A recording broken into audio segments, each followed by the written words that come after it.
There are over 300 million people worldwide who are classified as obese. According to the Center for Disease Control and Prevention, 1 in 3 Americans are obese. In 2000 alone, obesity-related illness caused deaths of over 400,000 Americans, which was second only to tobacco as the leading cause of preventable death. Millions are attempting to stop this trend.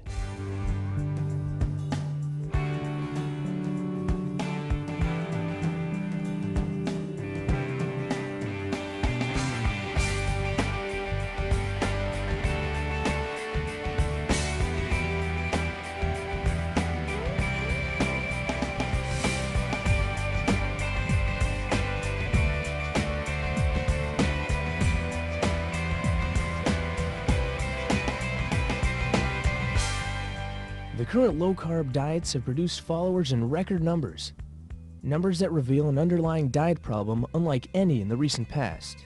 Entire sections of bookstores are now devoted to the constantly growing body of diet books and literature that promote short-term cures for excess weight and obesity. More fitness centers and gyms exist today than at any time in our history. In 1987, there were 17,351,000 health club memberships. By 2003, memberships jumped to 39,400,000. Personal trainers have flourished in this booming industry, touting their expertise on developing the body you have always wanted.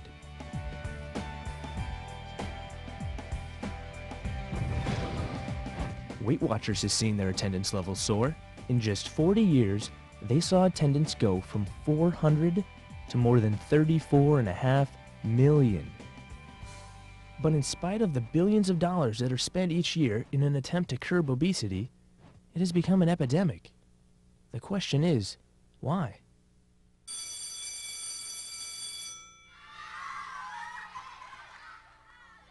Indeed, today's children are the first generation whose life expectancy is projected to be less than their parents'. Is this what we want for them? All of the many legions of experts in this field have failed to slow, much less stop, the accelerating obesity epidemic. And best of all, it works. Though in many cases they have been successful in selling weight loss products. Perhaps the best example of this is Dr. Phil, whose expertise has nothing to do with this field and who's not exactly a paragon of fitness himself. But, nevertheless, he is promoting a line of diet products rather than educating his audience on the relationship among diet, aerobic, and anaerobic exercise. In the United States, there's a lot of finger-pointing in the debate over who's responsible for the obesity epidemic. Some blame the individuals for lacking self-control and overeating.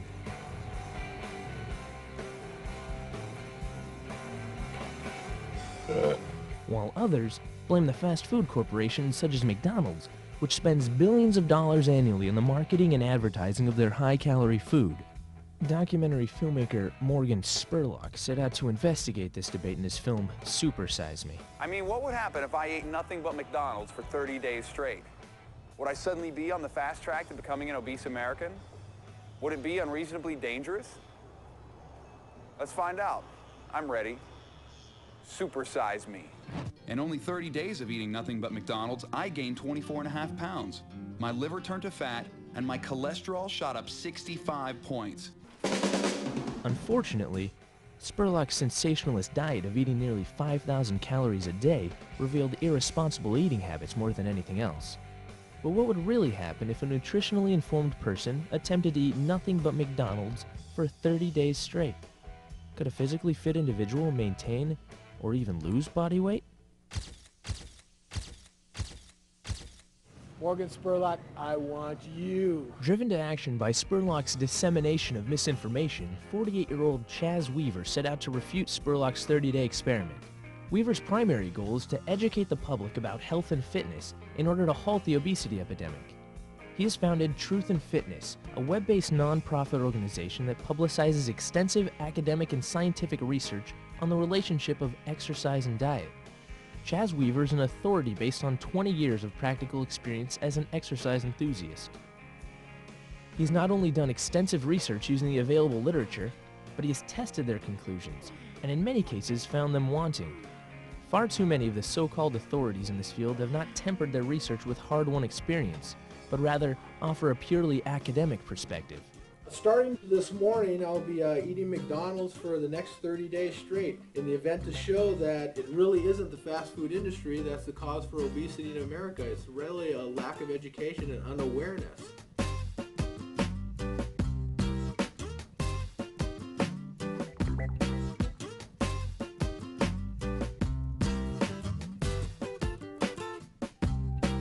I can eat McDonald's for 30 days, not only stay in top physical condition, but lose body fat throughout the process.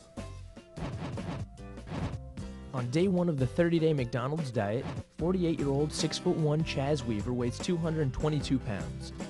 His cholesterol level is 208, and his blood pressure is 111/78. I haven't eaten McDonald's in probably 10-15 years, easy.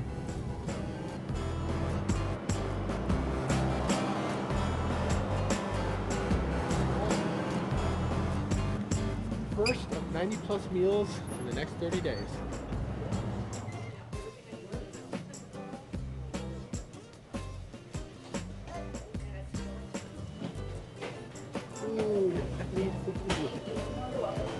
I lost 30 pounds, subvertier. It can be done. Hey, good call. Very good. Good for you. 21 Good cents for to you. change. You know, if you eat Big Macs three times a day for 40 years, of course you're going to gain weight. There you go. Good analogy. Glad to hear it. Thank you so much. You're welcome.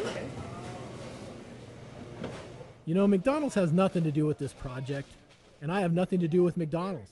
I really wanted to maintain the integrity of it, so I funded the entire project out of my own pocket.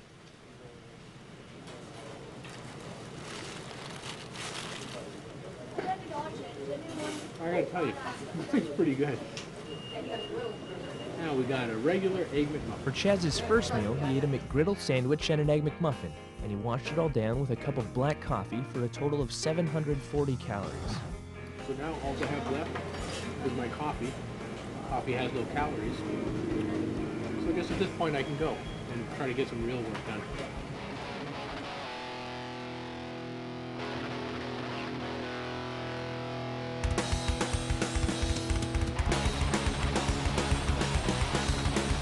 Make an impact, okay, then we've done something to slow down and hopefully at one point stop obesity. Because right now it's accelerating, and all the so-called legions of experts, quote unquote, have done nothing to be able to even slow that down. So I'm just the average person with a full-time job that's going out there and saying, you know what, I can make a difference doing this.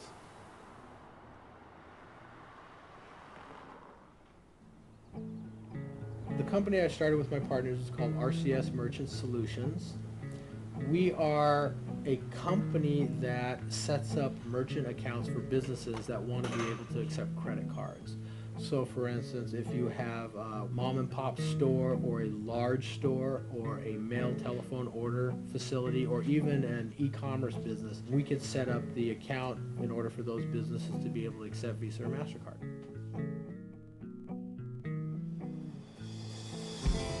Meal number 2.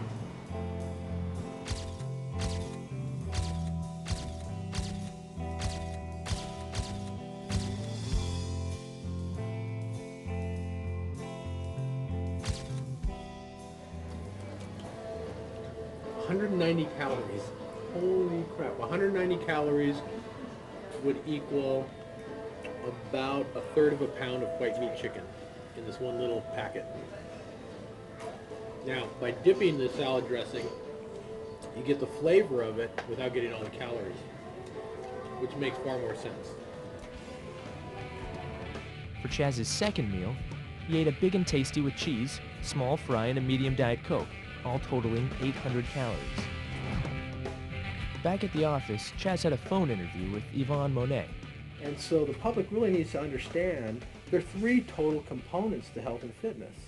One of them being your caloric intake or your nutrition, but the second component being exercise, which are derived from aerobic activity.